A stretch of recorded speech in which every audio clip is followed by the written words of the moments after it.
You ask Tiger to solve. This deals with linear equations with one unknown. The final result is r equals 9. Let's solve it step by step. Simplify the expression. Expand the parentheses. Simplify the arithmetic.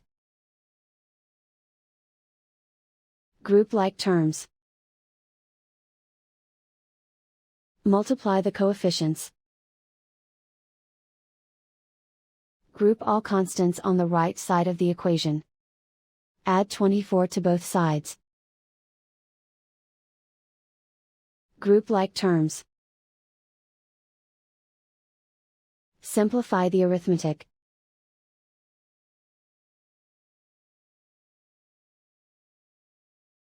Isolate the r. Divide both sides by 4. Simplify the fraction. Find the greatest common factor of the numerator and denominator. Factor out and cancel the greatest common factor. And so the final result is r equals 9.